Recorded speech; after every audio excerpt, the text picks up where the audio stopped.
O podcast que você ouve agora é uma produção da Central 3.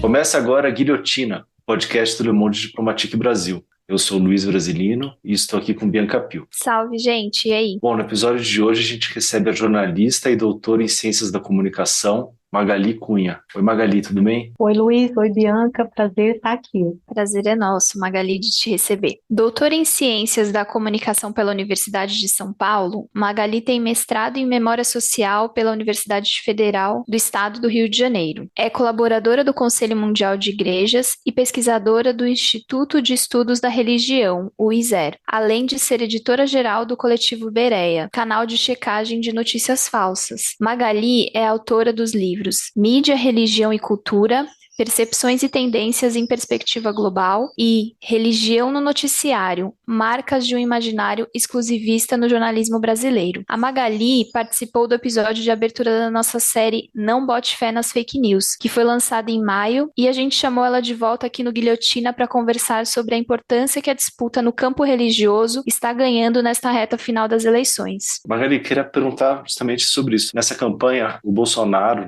e sua campanha está batendo muito forte na questão da perseguição religiosa e até na ideia de que um novo governo do PT promoveria o fechamento de igrejas e mentiras desse tipo, né? Como é que esse medo está sendo mobilizado para capturar votos aí durante as eleições? Então, isso não é uma novidade, é uma coisa antiga. Essa ideia de perseguição a cristãos, de fechamento de igrejas, vem lá das eleições de 1989, na disputa Collor-Lula. E a campanha de Collor, naquele momento, já trazia essa situação de colocar medo nas pessoas, tanto que tinha o slogan "Sem medo de ser feliz", é justamente por causa daquela campanha de medo. E se trabalhava muito ali com essa temática da religião. Lula, já naquele 89, fez reuniões com evangélicos, havia evangélicos trabalhando em torno do enfrentamento daquele medo. E é interessante que esse tema ficou ali, da perseguição. Ele não voltou mais. Collor venceu, depois vieram os anos Fernando Henrique, Lula foi eleito, depois Dilma. E este tema, outras oposições eram feitas com a temática da religião, muito forte a pauta moral. E este tema da perseguição, ele não voltava com a força que teve em 89. Interessante que ele volta, tanto que nas eleições de 2018, ele também não apareceu. A pauta moral, da moralidade sexual, é que foi muito forte nessa imposição do medo, de destruição das famílias, mas não tinha essa questão da igreja com força. O que aconteceu? Nós percebemos nas pesquisas das eleições de 2020 que este tema já aparecia ali, porque ele vem com os anos Bolsonaro. Depois da posse de Bolsonaro, em 1º de janeiro de 2019, este tema da liberdade religiosa passa a ser um mote do seu governo. Quando ele coloca Brasil acima de tudo, Deus acima de todos, e coloca essa dimensão da fé e da religião como orientadora do seu governo, ele vai insistir muito nessa questão da liberdade religiosa. É uma pauta do Ministério da Mulher, Família e Direitos Humanos, com Damares Alves, já desde o começo, e uma pauta, curiosamente, do Ministério das Relações Exteriores, com Ernesto Araújo. Todo o período em que Ernesto Araújo esteve à frente do Ministério das Relações Exteriores, trabalhou com muita intensidade esta pauta, levando para a ONU, levando para as plataformas internacionais, articulando-se com países outros que defendem a liberdade religiosa no Oriente Médio, em outros lugares. Muito interessante essa ênfase que vem desde a posse de Bolsonaro, e isso foi bastante utilizado como uma pauta. É um governo alinhado com os cristãos para defender a liberdade desses cristãos e contra todo o perigo de impedimento dessa liberdade. E nas eleições de 2020, esta questão foi acionada, curiosamente, sendo eleições municipais, quer dizer, trazendo para o município princípios. Isso nos chamou muito a atenção quando, pelo ISER, pelo Instituto de Estudos da Religião, monitoramos as candidaturas religiosas em 8 capitais nas eleições de 2020 e identificamos este tema como um tema forte. E como não havia exemplos para serem dados no Brasil, porque, ora, o Brasil é um país que tem a liberdade religiosa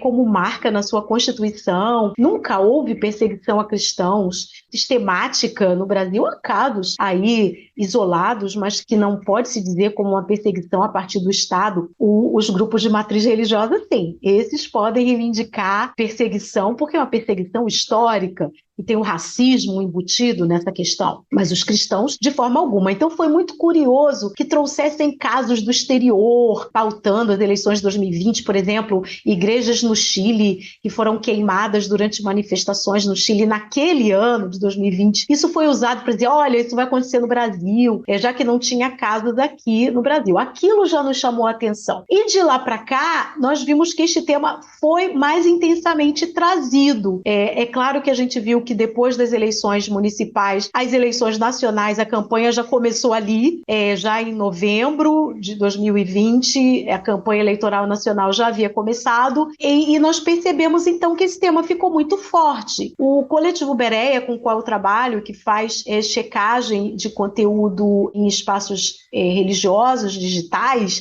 nós fizemos um levantamento do que nós trabalhamos durante o primeiro turno das eleições. E nós identificamos o tema da perseguição religiosa como tema campeão de desinformação, campeão de mentiras. Eu vou abrir um parênteses, nós não estamos usando o termo fake news, porque é um termo que está muito banalizado, é um termo utilizado aí de forma muito banal, virou jargão para acusações mútuas de grupos nas polarizações que temos no espaço político, e estamos agora usando o termo mentiras e falsidades. Então nós identificamos que o tema da perseguição a cristãos, fechamento de igrejas, acusação de que o PT, Lula, as esquerdas atuariam para fechar igrejas. Esse tema acabou se tornando muito forte durante o primeiro turno, repetindo as eleições municipais e trazendo de volta o que foi 89, como eu falei, na mesma linha, como uma aliança comunista, e tem todo o imaginário de comunismo, dos vermelhos, da esquerda vermelha, e como isso agora, no segundo turno, está sendo muito mais intensificado. Se tornou agora a saída para que Bolsonaro alcance mais votos nessa reta final, já que ele não conseguiu ultrapassar Lula em 17 dias. Nesse final, estamos vendo que está uma intensidade, inclusive com uma aliança nova, que é a aliança com católicos conservadores. Essa aliança já existia, mas os católicos estão sendo trazidos para essa ofensiva, numa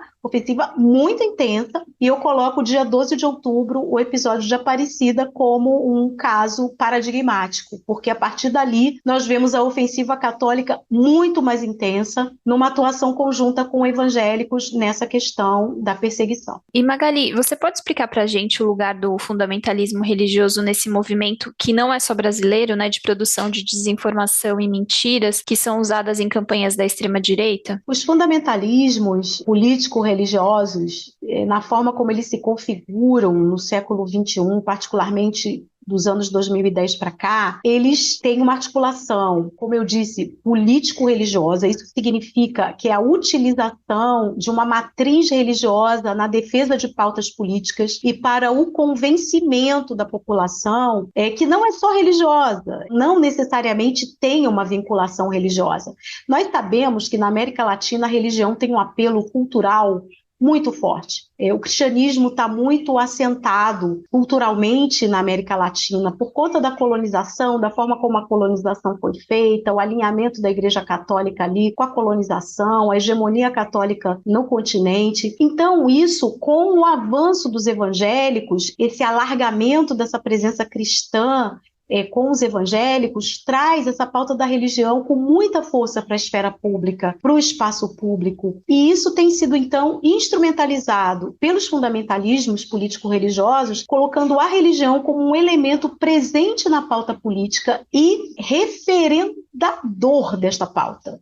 É pela religião que se referenda uma pauta conservadora, uma pauta de costumes, uma pauta de defesa e fechamento da sociedade para vários avanços sociais alcançados avançados no campo, por exemplo, de gênero, que é o campo onde se mais manifestam esses fundamentalismos, mas não só. O campo da segurança pública, por exemplo, né, é incrível a gente perceber o número de religiosos que se candidatam aqui no Brasil em 2020, já em 18, mas em 2020 nas eleições municipais e agora nas eleições de 22, religiosos que são ligados ao aparato militar. São militares do Exército, Marinha e Aeronáutica, são policiais militares, são policiais federais e trazem a pauta da segurança pública junto com a religião. Isso já vinha sendo identificado com a formação da chamada bancada BBB no Congresso Nacional. Bíblia, boi e bala, né, que é a bancada da segurança pública, que já fazia essa relação forte de uma aliança com os grupos religiosos no Congresso Nacional.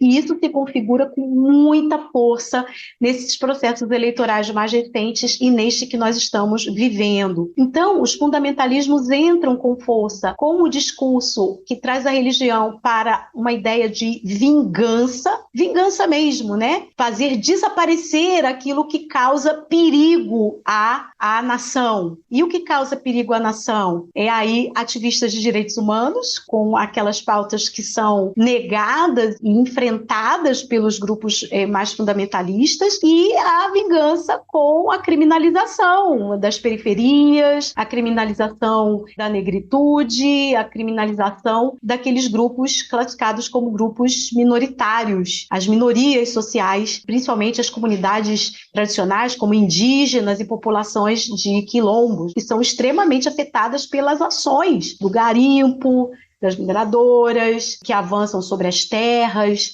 de quilombos e de indígenas, e tudo isso com ações armadas. Então, nós vemos essa articulação com muita força, isso é muito preocupante, e isto aparece nas campanhas e aparece entre eleitos para o Congresso Nacional. Há um grande número de eleitos. Eu não tenho ainda os números para citar aqui para vocês, porque ainda estão como objeto de pesquisa, mas posso adiantar e são números bastante expressivos da presença de articulação, tanto de religiosos como desses grupos ligados à pauta da segurança pública. Então, essa presença dos fundamentalismos se dá com força nesses grupos e usando a estratégia do convencimento pela desinformação, pelas mentiras e falsidades e principalmente pelo pânico moral, por trazer terror verbal, o medo para o convencimento, o que é muito nítido nesse processo de campanha eleitoral para a presidência da República. Muito interessante que você falou dessa influência aí dessas pautas do fundamentalismo religioso com a segurança pública, porque aí eles acabam tendo que mobilizar um outro elemento que é o ódio, né? Como você falou, porque seria uma forma de justificar essa violação do que a religião defende, né? Exatamente, porque tem um viés religioso,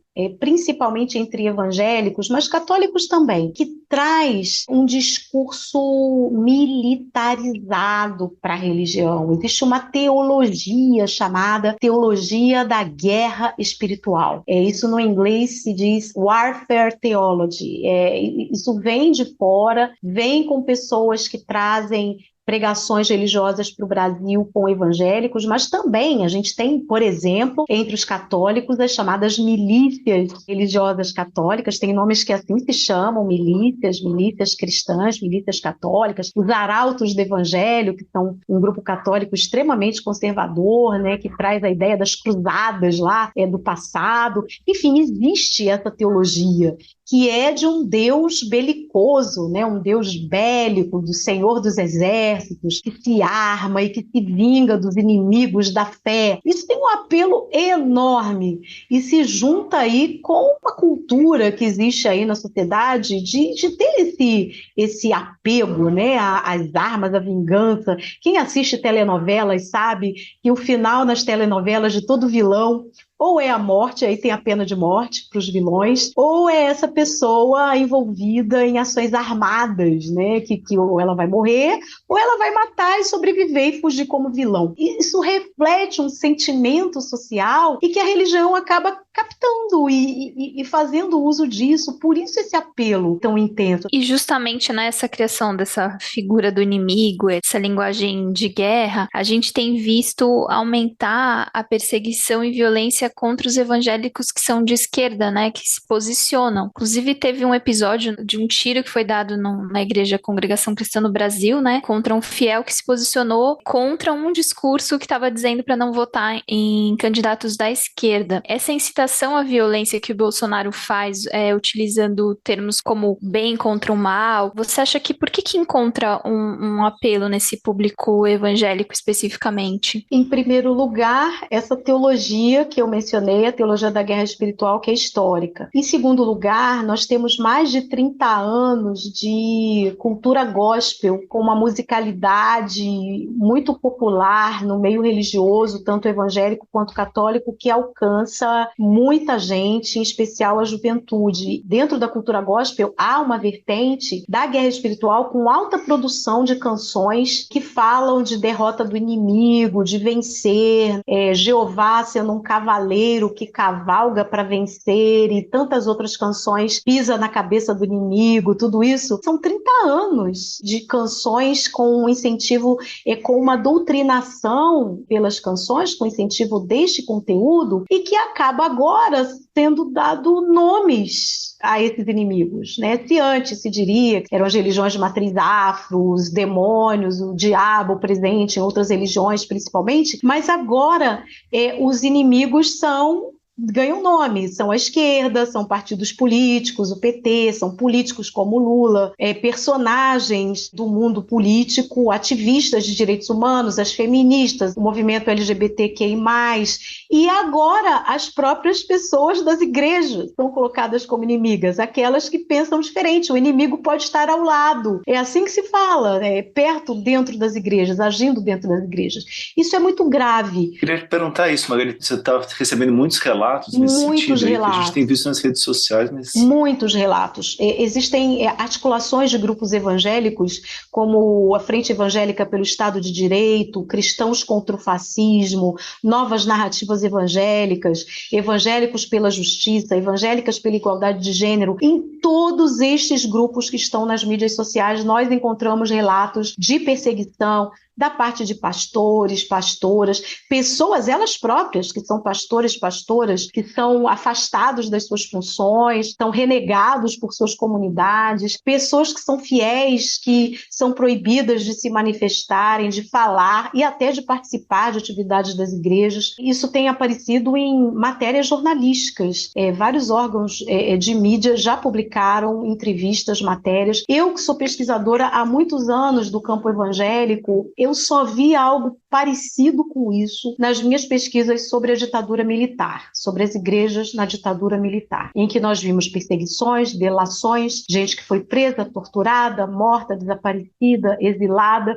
por conta de perseguições dentro das igrejas. Eu nunca vi uma coisa parecida, a não ser agora, depois desses estudos sobre a ditadura. É muito semelhante ao que nós vimos no passado na ditadura militar. Você é uma das autoras desse livro novo que foi lançado agora pela editora Alameda, né? As igrejas evangélicas na ditadura militar, dos abusos do poder à resistência cristã. O que vocês relatam nesse livro? O que se repete hoje em dia, né? Este livro é de minha autoria, junto com outras 3 pessoas, Lucy Buff, Anivaldo Padilha e Atílio Iulianelli, o Atílio falecido, ele está sendo colocado como autor em memória.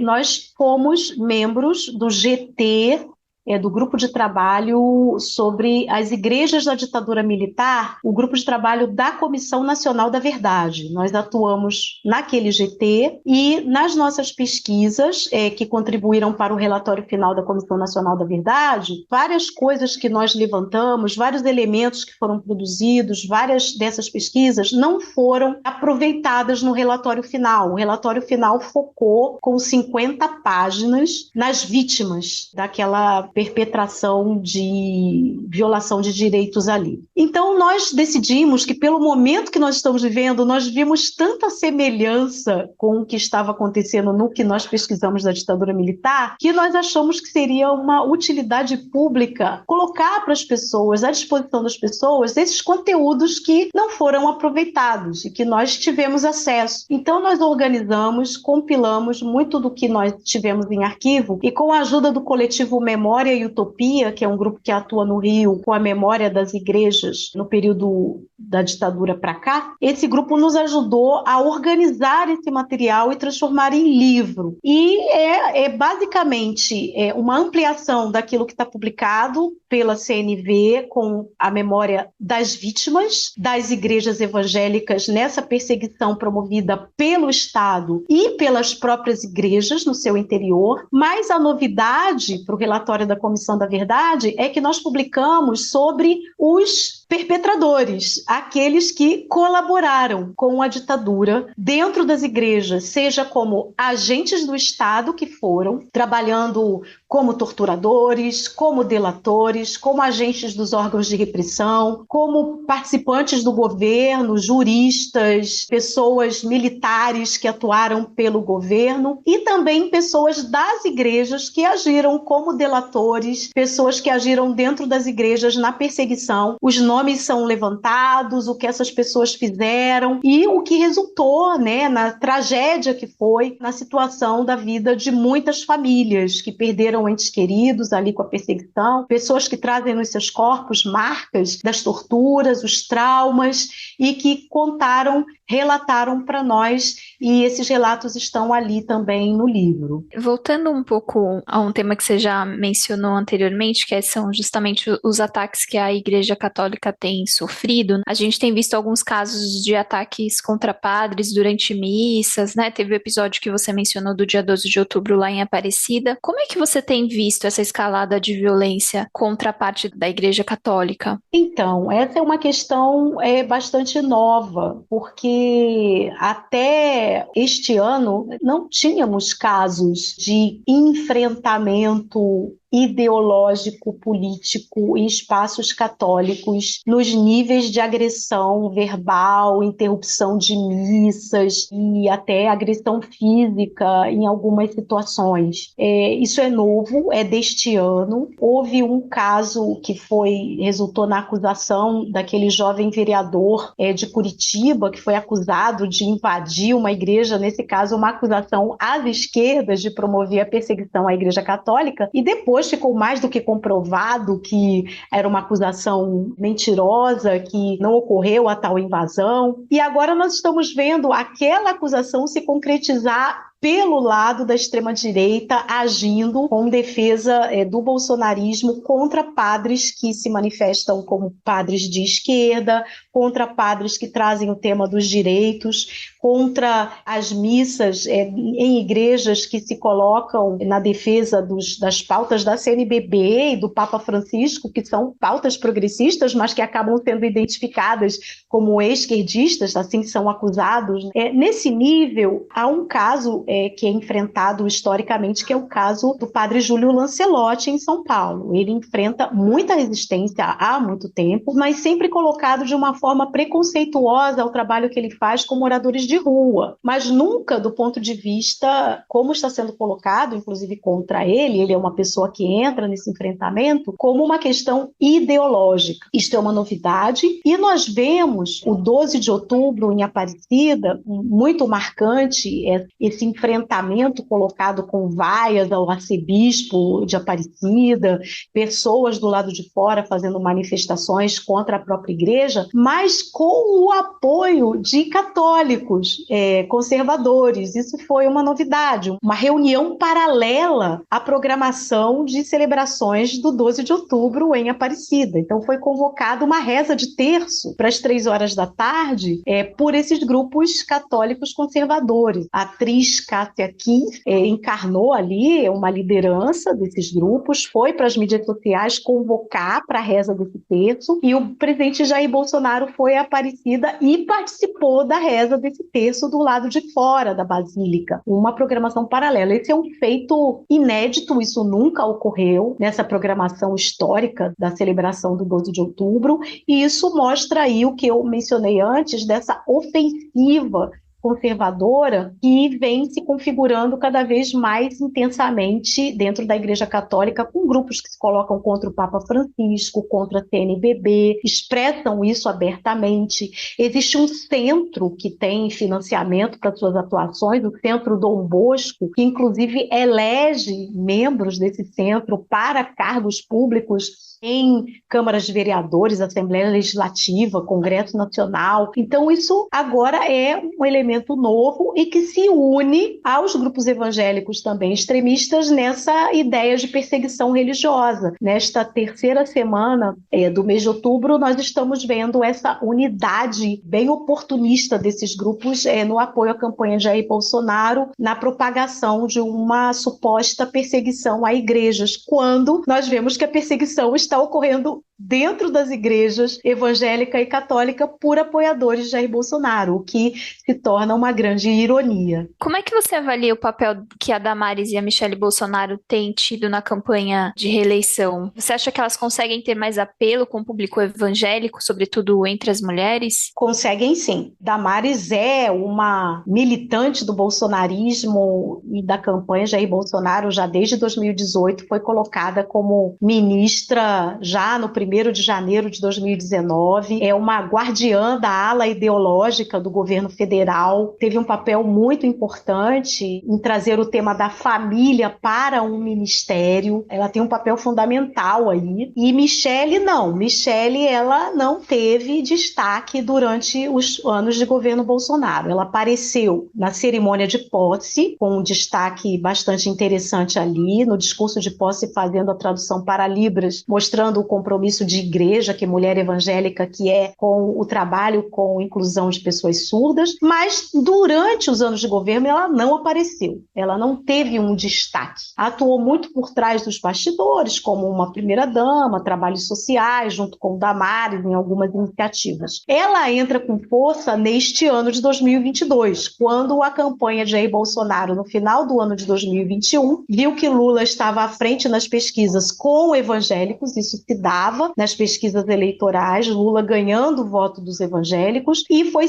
lançado um sinal amarelo na campanha, e os evangélicos sendo um aliado forte e importante desde 2018, Michelle Bolsonaro foi convencida. As notícias dizem que ela resistiu num primeiro momento a entrar na campanha, mas foi convencida, não sabemos em que termos, e ela entrou. E aí a gente tem um marco que é o 8 de março de 2022, quando ela aparece no Dia Internacional da Mulher, ao lado de Damares Alves, apresentando os feitos de Bolsonaro pelas mulheres durante o seu mandato. Ali é um marco, e de lá para cá, de 8 de março para cá, as duas se tornam cabos eleitorais fortíssimos dessa campanha, com as mulheres, que são um grupo resistente a Bolsonaro, também entre evangélicos. As pesquisas mostram que entre evangélicos as mulheres e os jovens são aqueles que mais resistem à eleição de Bolsonaro, que reflete também números nacionais, de um modo geral, e elas passaram a agir muito intensamente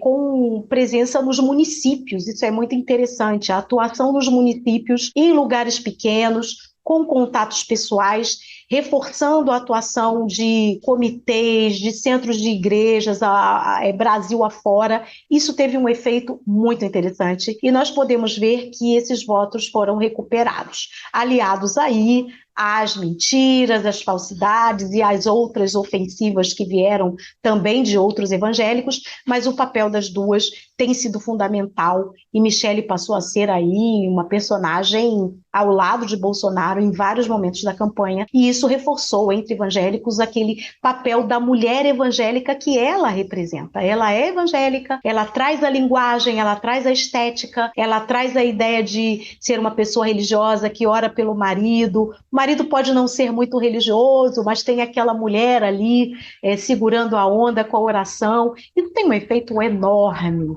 nas comunidades. Magali, agora nesse segundo turno, a campanha do Lula também tem levado o debate um pouco para o campo religioso, especialmente naquele momento em que associou o Bolsonaro ao satanismo, né? Como é que você tem enxergado esse movimento? Isso é muito interessante, porque a campanha de Lula apresentou e ainda apresenta uma dificuldade muito grande de aproximação, especialmente com os evangélicos. Com os católicos, não. Historicamente, o PT nasceu de espaços católicos. Lá no Grande ABC, com figuras como Frei Beto e outras personagens do mundo católico no apoio ao partido. Então, o PT não tem dificuldade de transitar no ambiente católico, mas nos ambientes evangélicos, sim. Apesar de um apoio muito forte desde as eleições de 89, quando evangélicos criaram comitês de apoio ao Lula, já em 89, comitês que vêm atuando desde aquele período nas campanhas do PT. Existem os evangélicos pelo PT, os evangélicos do PT, são vários grupos atuando, mas o partido e o próprio Lula, eles revelam uma dificuldade de trânsito, de encontrar uma linguagem, de encontrar um caminho de diálogo com esses grupos. E isso foi alertado já desde o começo da campanha e vemos que recentemente, então, é lançada uma carta aos evangélicos, já a iminência do segundo turno, né? Isso saiu, a meu ver, de forma bastante tardia. Vamos ver o efeito que terá até o dia do segundo turno, mas a gente percebe, então, essa dificuldade. Nesse ponto, tem sido feito um esforço por pessoas que estão na campanha. Há vários encontros que estão acontecendo. Aconteceu um grande no lançamento da carta aos evangélicos em São Paulo. Já havia acontecido um grande na cidade de São Gonçalo com evangélicos do Rio de Janeiro. Isso revela que há uma disposição dessa fatia do eleitorado evangélico de estar com a esquerda, de ter um voto pelo Lula. Há essa disposição, mas é necessário um esforço maior, porque não se vê ainda uma linguagem afinada, um esforço afinado, em especial para o enfrentamento da desinformação, mentiras e falsidades que ainda circulam sobre religião nesses espaços da parte da campanha do PT. Queria aproveitar para te perguntar um pouco mais sobre a carta em si, né? O que você achou do conteúdo e se você acha que é possível ainda convencer parte dos evangélicos com esse tipo de estratégia. Antes de falar da carta, eu não falei do que foi feito na pergunta anterior sobre o Janones, sobre essa estratégia. A estratégia de alcançar evangélicos, que é colocada aí com materiais sobre satanismo, sobre maçonaria, o Coletivo Berea checou esses materiais e identificou como verdadeiros. Satanismo não. Satanismo foi uma variação da situação da maçonaria. Maçonaria, sim. Pedofilia, né? Aquela aproximação com atitudes pedófilas também. É uma campanha muito interessante, porque é uma campanha negativa em relação ao candidato Bolsonaro, que traz elementos negativos, que tocam em questões religiosas fortes e que foram importantes numa contraofensiva pelo lado da esquerda às ofensivas de desinformação, mentiras, falsidades em relação à candidatura de Lula. Isso foi um elemento bastante interessante. É possível que vamos observar outras ofensivas dessa natureza até o final da campanha e tem que ser observada não como desinformação, porque como o Coletivo Berea pôde observar, é uma campanha que traz verdades, que traz conteúdo que o próprio presidente Bolsonaro disse ou falou, a forma como ele se comportou. Então há verdades ali. É uma campanha negativa e que é própria de uma campanha eleitoral. Então, esse é um elemento bastante interessante e que tem efeito, sim, sobre os grupos religiosos, tanto evangélicos quanto católicos. Sobre a carta, eu acho a carta com um tom bastante apropriado. É um tom que traz os elementos que devem ser ditos à população evangélica. Eu diria que não há elementos negativos, a meu ver, nesta carta. Tudo que está ali colocado é um compromisso, em especial nessa questão da perseguição que está sendo colocada, né? De que a liberdade religiosa será garantida. É lamentável, é um absurdo, devo compartilhar aqui minha opinião, que a gente chegue em 2022 e tenha que dizer que alguém que é candidato vai cumprir a Constituição. Como um absurdo, mas é o tom mais forte da carta. né, que a liberdade religiosa está garantida, que os evangélicos terão plena liberdade de culto e as pautas morais que serão respeitadas também, a questão do aborto que é colocada de forma já esperada, daquela forma ali. Então, não vejo nada negativo. O ponto mais difícil que eu vejo é o momento dessa carta. Ele é tardio. Ele chega como uma defesa e não como uma proposta que os evangélicos contra a campanha do PT estão colocando sobre esta carta, é que escreve uma carta para correr atrás do prejuízo. Não deixa de ser uma certa verdade. Ela é tardia, mas ela é positiva no sentido de marcar uma posição, de marcar por escrito, está registrado num documento, que é um compromisso, para poder contrapor principalmente as mentiras e falsidades em torno de um governo que vá silenciar, calar, perseguir evangélicos no Brasil. Falando um pouco da votação do segundo turno em si, né? Existe uma suspeita que, naturalmente difícil de ser comprovada, o Bolsonaro ele tem mais votos, ele consegue votos no dia da eleição, no final de semana da eleição, por causa dos cultos que são realizados ali durante o final de semana, né? Você acha que isso tem peso e qual pode ser o impacto aí para o dia 30 de outubro? Tem peso sim, e não só isso. Nós observamos no primeiro turno que houve uma ofensiva muito significativa da sexta-feira até o domingo, ou seja, a campanha de Jair Bolsonaro esperou o fim da campanha oficial pública, o debate na televisão, o encerramento das inserções de rádio e TV, as campanhas de rua, para uma ofensiva muito significativa nas mídias sociais, com uma bateria de desinformação, mentiras, tudo isso aí que a gente chama popularmente das fake news.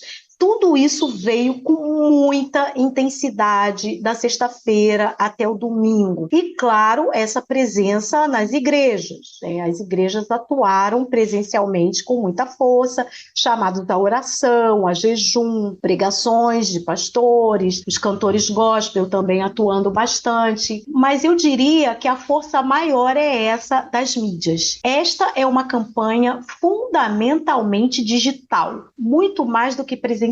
As pessoas chamam para as ruas, tem todo esse aparato de mostrar as imagens da força das ruas, mas é a força do discurso, do que chega no celular, no telefone celular daquela pessoa que está em casa, que não vai para a rua e que está preocupada em saber em quem ela vai votar. É essa força do que chega na mão da pessoa, direcionada a esta pessoa, mexendo com os medos dessa pessoa, com as preocupações do futuro que essa pessoa tem, é isso que faz a diferença. É uma campanha radicalmente midiática e radicalmente digital. E é isso que me parece que a campanha das esquerdas não aprendeu de 2018. Já tinha sido assim em 2018. Então nós tivemos aí 4 anos para aprender essa linguagem, 4 anos para aprender sobre estratégias, e até agora eu estou participando de reuniões para as quais eu sou convidada para discutir o que a gente faz faltando 10 dias para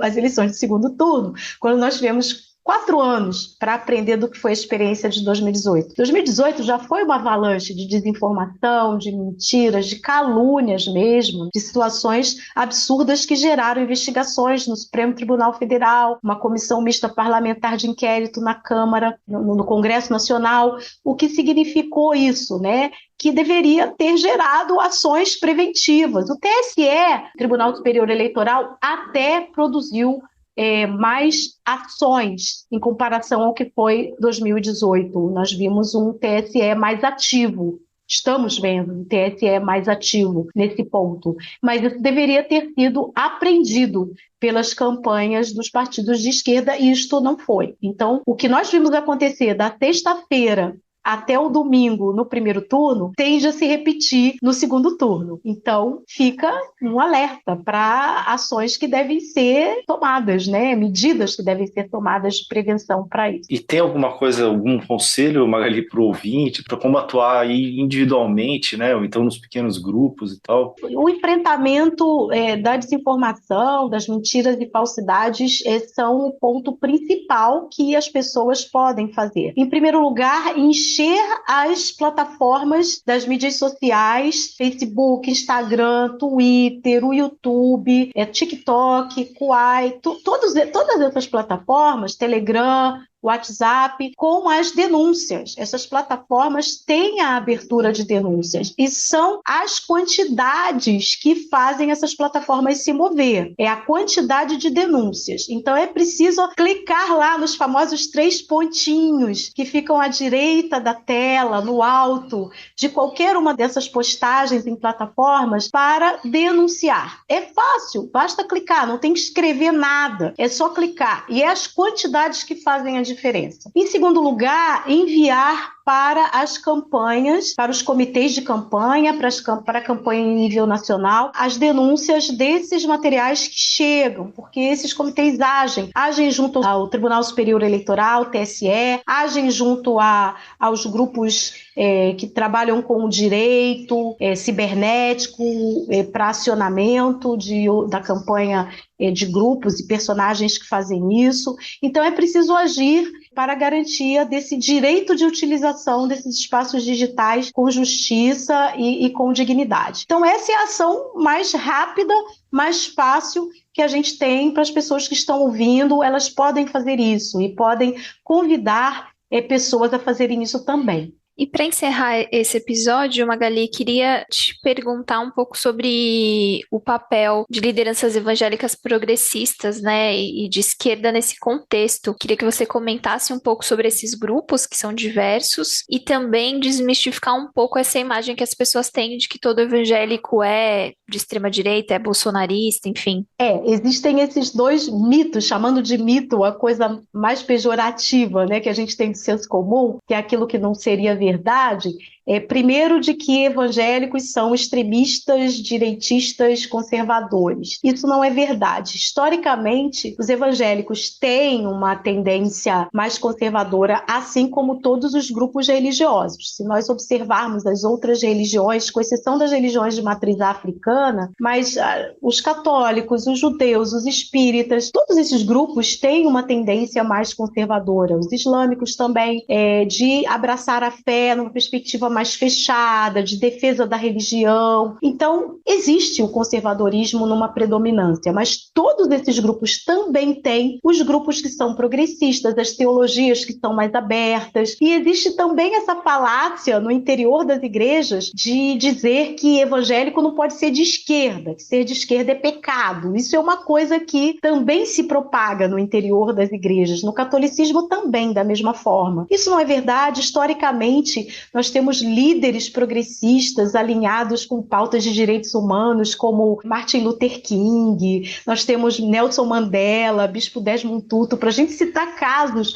de fora do Brasil, casos na América Latina, situações aqui no Brasil históricas. Acabei de falar de personagens que deram a vida durante a ditadura militar para defender a democracia, né? Foram perseguidos, mortos. Quer dizer, existem histórias múltiplas de personagens dentro das religiões todas que defendem direitos, que vão até o fim nessa defesa e que são pautas históricas da esquerda, dos grupos libertários, progressistas no campo político.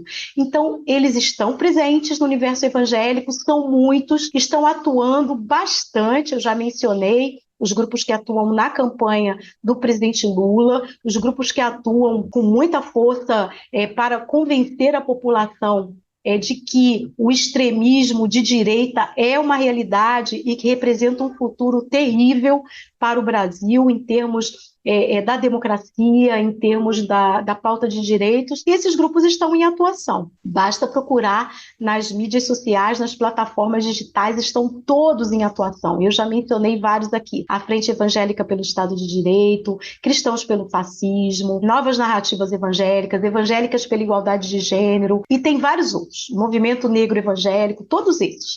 Eles podem ser apoiados e podem ser conhecidos, porque muita gente não conhece, fala também sem conhecer esses movimentos. Vale a pena visitar esses espaços digitais e conhecer o que esses grupos estão fazendo. Perfeito, Magali.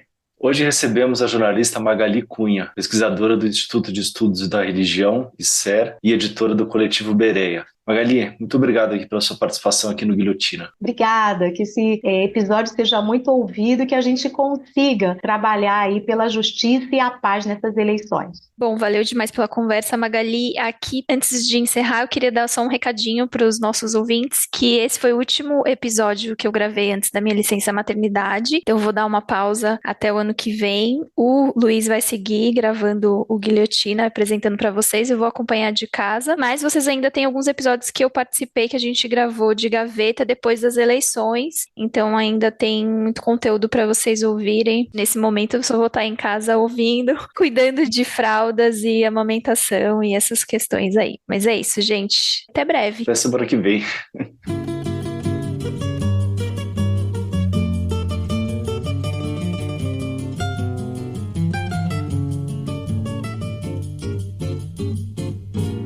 O sol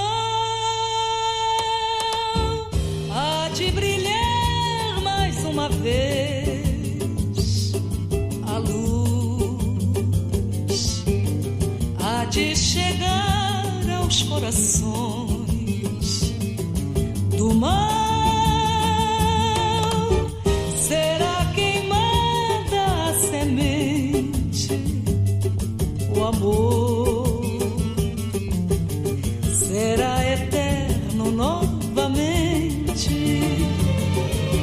É o juízo final, a história do bem e do mal.